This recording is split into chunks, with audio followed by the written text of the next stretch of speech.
सार जब तू जाएगा कोई न साथी तेरा साथ निभाएगा।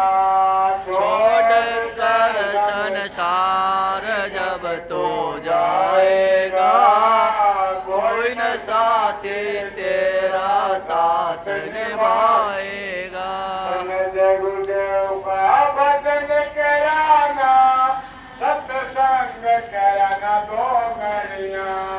गुरुदेव का भजन कराना सत्संग कराना दो घड़ियाँ। यमदूत पकड़ कर ले जा फिर ला देंगे हथकड़ियाँ। कौन छुटवाएगा कोई न साथी तेरा साथ निभाएगा। छोड़ कर संसार जब तू जाएगा कोई न साथी तेरा साथ निभाएगा। पेट भरण की खातर तू पाप कमाता निष्दिन। इस पेट भरण की खातिर तो पाप कमाता निष्दिन। शमशान मलकड़ी रंग फिर आग लगेगी एक दिन खाक हो जाएगा कोई न साथी तेरा साथ निभाएगा। छोड़ कर संसार जब तू जाएगा कोई न साथी तेरा साथ निभाएगा। जो करता मेरा मेरा ये दुनिया रहने बसेरा। क्यों कहता मेरा मेरा ये दुनिया रहन बसेरा। या कोई न रहने पाया है चंद दिनों का मेरा उड़ जाएगा कोई न साथी तेरा साथ निभाएगा। छोड़ कर संसार जब तू जाएगा कोई न साथी तेरा साथ निभाएगा। सत्संग के बहती गंगा तू इसमें लगा ले गोता। सत्संग की बहती गंगा तो इसमें लगा ले गोता।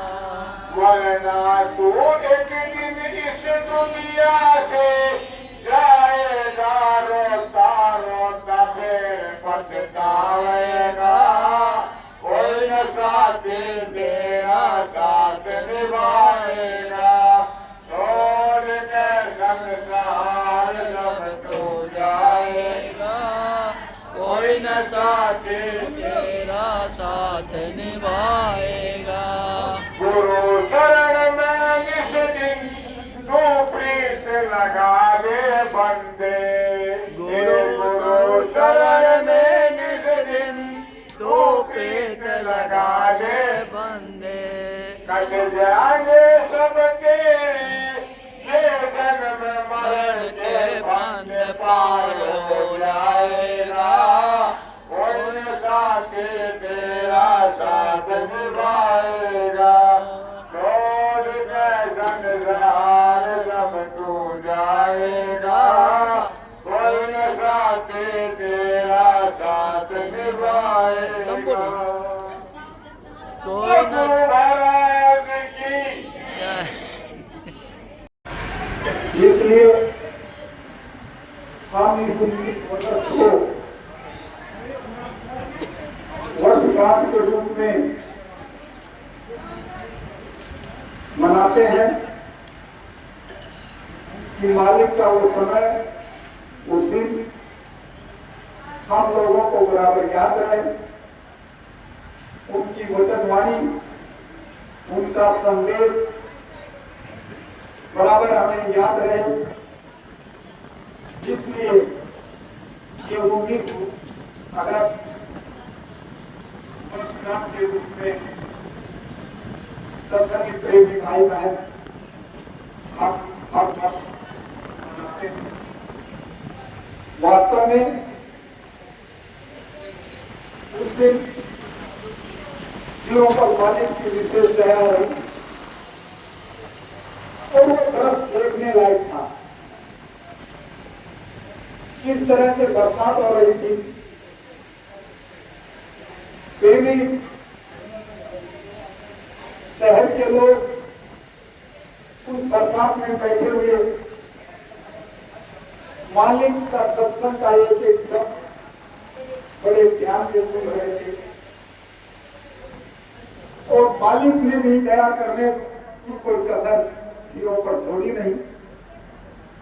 जब सत्संग पूरा हो गया तो स्वामी महाराज ने इशारा करके सभी प्रेमियों को अपने पास मंच के पास बुला लिया और सब पर अपनी दया की नजर घुमा रहे हैं। प्रेमियों, ऐसा समय जीवों को कभी कभी अपने जीवन में सुलभ होता है। इसलिए आज हमारे बीच में भाई रामदास जी मौजूद हैं। परम पूज्य बाबा जी गुरुदेव जी महाराज का संदेश आपको सुनाएंगे।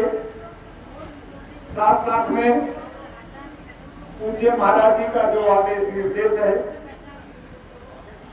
वो भी आपको सुनने को मिलेगा। इसलिए आप किसी प्रकार का शोर शराबा, ये बोलना चालना थोड़े समय के लिए बंद कर दें ताकि आपको सत्संग का पूरा लाभ मिल सके। इसलिए मैं भाई रामदास जी से प्रार्थना करता हूँ कि आए और परम पूज्य स्वामी महाराज का जो संदेश है उसको सुनाने समझाने की कृपा करेंगे।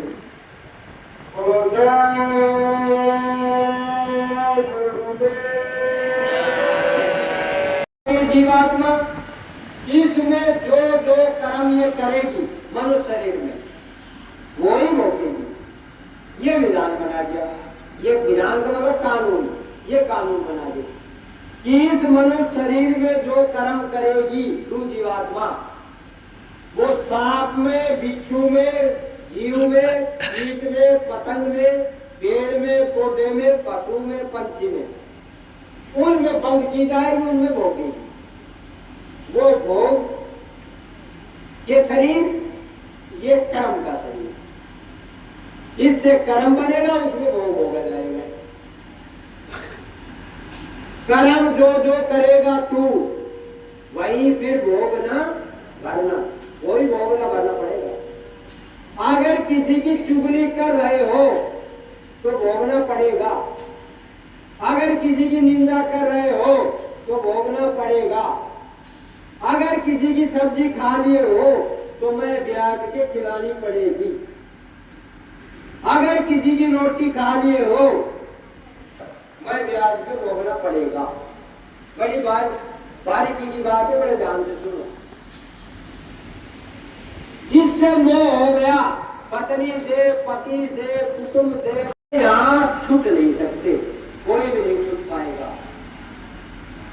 राजा हो, रंग हो, नेता हो, मंत्री हो, मिनिस्टर हो, गरीब हो, हरिजन हो, क्षत्रिय हो, पंडित हो, बनिया हो, चाहे जो भी हो, लेकिन भोग भोगना पड़ेगा।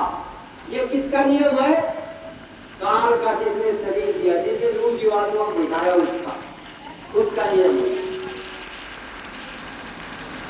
ये उसका नियम है। नियम को आपको पालन करना पड़ेगा।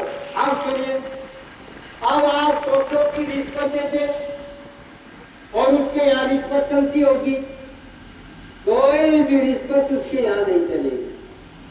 हमारी आपकी अज्ञानता है। क्या अज्ञानता है? कि बहुत पाप करा ले, पुण्य भी कर ले तो पाप खत्म हो जाएगा। खत्म नहीं, पाप किया पाप रहेगा, पुण्य किया तो पुण्य रहेगा। जो धर्म कर्म किया वो भी भोगना पड़ेगा, वो पर उस पर भी ब्याज लगेगा, और जो पाप कर्म किया वो भी भोगना पड़ेगा, उस पर भी ब्याज लगेगा। पाप पर भी ब्याज और पुण्य हम आप करते क्या है अज्ञानता में, यहाँ पुण्य ही पुण्य धर्म के पीछे भागते हैं कि चलो कोई धर्म हो जाए, कोई पुण्य हो जाए, कोई धर्म हो जाए, कोई पुण्य हो जाए। तो धर्म भी भोगना पड़ेगा, पुण्य भी भोगना पड़ेगा, और पाप तो हमसे होते ही रहते हैं। पुण्य कम होते हैं और पाप ज्यादा होते हैं। अगर चींटियों को दाना खिलाए हो तो चिट्टी बनकर खाना पड़ेगा। अगर पक्षियों को दाना चुगाए हो तो पक्षी बनके दाना चुगना पड़ेगा। अगर सरफ को दूध पिलाए हो तो सरफ बनके दूध पीना पड़ेगा। अगर भैंस को चाट खिलाए हो तो भैंस बनके चाट खाना पड़ेगा। यही यहाँ का नियम है, इसको कोई बदल नहीं सकता। अब यही क्रिया करते करते, कर्म करते करते कीट पतंगे सांप गोरा बिच्छू में जाते रहे, फिर वो सब में घूम घाम के फिर मनुष्य शरीर मिला, फिर मनुष्य शरीर में फिर कर्म किया। ऐसे करते रहे, पता नहीं कितने जन्म जन्मांतर बीत गए, कितने सतयुग त्रेता द्वापर कलयुग बीत गए, कितनी बार माँ बेटी बनी, बेटी माँ बनी, कितनी बार सास बहू बनी, कितनी बार बहू सास बनी, कितनी बार जन्म जन्मांतरों तक आते रहे, रिश्ते संबंध बनते रहे। लेकिन देखो बड़े ध्यान से सुनो, जो जो कर्म किया वो कर्म कहाँ जमा हुआ? जीवात्मा के नाते पर। जहाँ जीवात्मा बैठी है इसी के ऊपर पाप किया तो पाप जमा हो गया और पुण्य किया तो पुण्य जमा हो गया।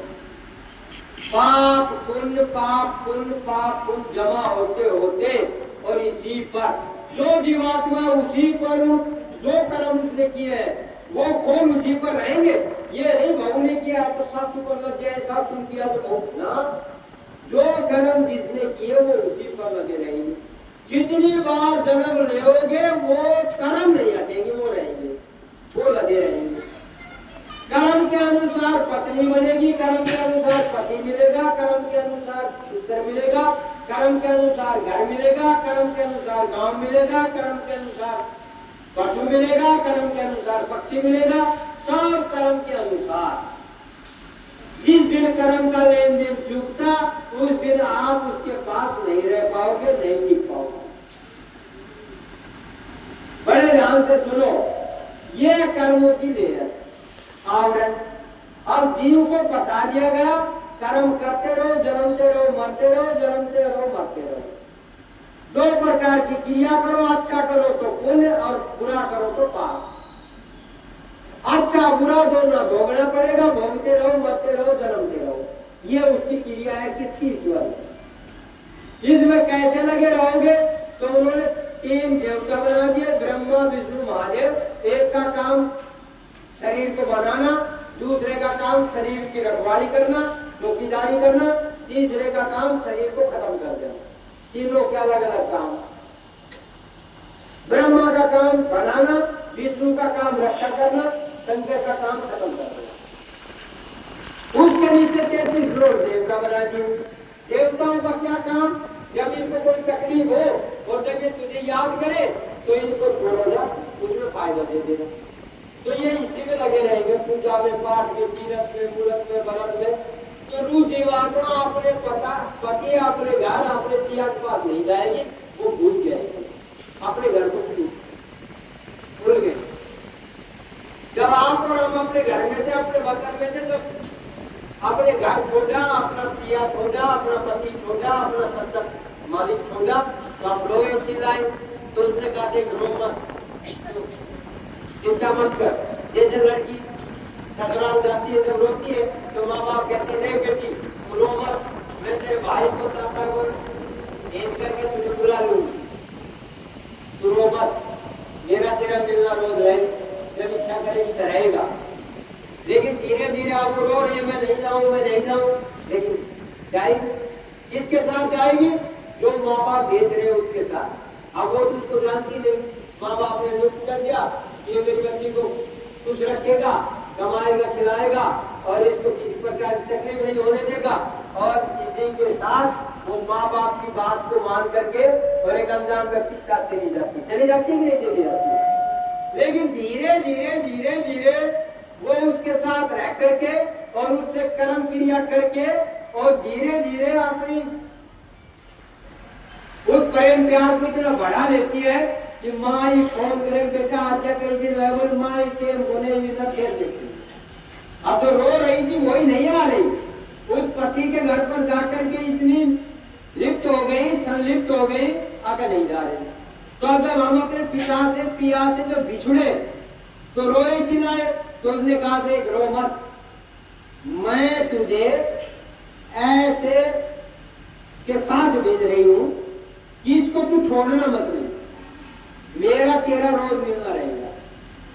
तो हमारी रूह जीवात्मा को शबद की डोली बनाई और शबद पर बिठा करके नीचे उतार दिया, भेज दिया, काल के हवाले कर दिया, ईश्वर के हवाले कर दिया कि ले जा। और इसको आदेश दे दिया देख तू इस शबद को छोड़ना मत नहीं, अगर इसको छोड़ देगी तो मेरा तेरा मिलना बंद हो जाएगी जिंदगी में, और अगर इसको पकड़े रखेगी तो मेरा तेरा मिलना रहेगा। तो जब तक हमारी रूह जीवात्मा उस शबद को पकड़े रखी, तब तक जैसे ही शबद को पकड़ती तुरंत चली जाती पिता के घर, फिर लौट कर आ जाती, फिर चली जाती। लेकिन कर्म करते करते करते करते रूह जीवात्मा पर पाप और पुण्य की गंदगी लगती गई, शबद छूटता गया, पाप और पुण्य की गंदगी लगती गई, शबद छूटता गया, शबद छूट गया। अब आप और हम काल की गिरफ्त में, ईश्वर की गिरफ्त में बंद करके रह गए। अब जैसे वो करता है वैसे हमारे कर्म अनुसार हम वैसे ही नाचते, वही करते। आए मेरी बीवी, आए मेरा बच्चा, आए मेरा पति, आए मेरा मकान, आए मेरा दुकान, आए मेरा, ये उसी का लगाया, उसी में बंद गए, ये बढ़ गए। अब जा नहीं सकते, अब भूल गए। अब कहां के कैसे आए सब भूल गए, भूल गई देश में तो भूल गई ठिकाना, गाते हो ना। इतना तो याद मेरे कि देश है दीवाना, कहीं मेरा देश तो है, कहीं कहीं दीवाना, मेरा पिया, मेरा पति, मेरा मालिक तो है, इतना तो मेरे को भान है, इसीलिए तो मैं भाग रही हूँ, डोल रही हूँ। इस पीपल में मिलेगा, इस पाकड़ में मिलेगा, इस महुआ जामुन में मिलेगा, इस तीरथ में मिलेगा, इस व्रत में मिलेगा, इस पूजा में मिलेगा, इस पाठ में मिलेगा, इस सेवा में मिलेगा। ये दौड़ दौड़ करके मैं चक्कर लगा रही हूँ, लेकिन मिल वो मेरा मालिक, वो मेरा पिया, वो मेरा पति नहीं होता। भाई ये घूम रही है, अब मिल रहा नहीं, अब आकर के फंस गई। अब देख जब वो फंस गई कैसे फंसी, कार लाए तन मन में घेरा, ईश्वर ने ला करके आपको तन मन का पिंजरा बना करके और इसमें घेर दिया, बंद कर दिया। काल लाए तन मन में घेरा, दुख पाया तुम बहुत गहरा, तुमको दुख में देखा जब ही मोह दुखी हम आए तभी। ये बात कौन कह रहे हैं, जिनके नाम पर आज आप यहाँ इकट्ठे हुए हो।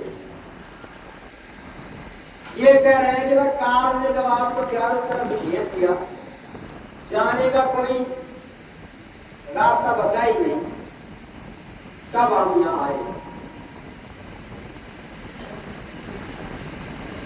संत के रूप में आए, हमको लोग संत के नाम से जानते पहचानते, जो संत रूप धरा और तब हम प्रकटिया हुए। अब हमारी वचन वाणी को जो पकड़ेगा, हमारी बात को जो मानेगा, वो तो अपने देश, अपने वतन, अपने घर जाएगा। और जो हमारी बात को नहीं मानेगा, वो इसी काल के, इस ईश्वर के जाल में फंसा रहता है। अब ये जो आप क्रिया करते हो, ये है पूजा, तीरथ, व्रत, उपवास, यज्ञ, जप, तप, हवन, गीता, पुराण, बाइबिल, भागवत, कितनी क्रिया यहाँ है, ये सब पूजा। पूजा का मतलब जो किया उसका फल कब मिलेगा, कैसे मिलेगा, ये नहीं मालूम। उसको कहते हैं पूजा। महात्मा जब आते हैं तो पूजा नहीं कराते, वो क्या कराते हैं, वो भक्ति कराते हैं। पूजा किससे की जाती है, आंख से, कान से, हाथ से, मुंह से, शरीर से, इससे की जाती है पूजा, भक्ति नहीं। भक्ति किससे की जाती है, जब महात्मा आते हैं और वो भक्ति का बताते हैं। क्या भक्ति होती है, सूरत यानी जीवात्मा, जीवात्मा से परमात्मा का मिलन, भगवान से मिलने की क्रिया जीवात्मा में जो सामान है, उस क्रिया, उनसे क्रिया जो की जाती है वो भक्ति के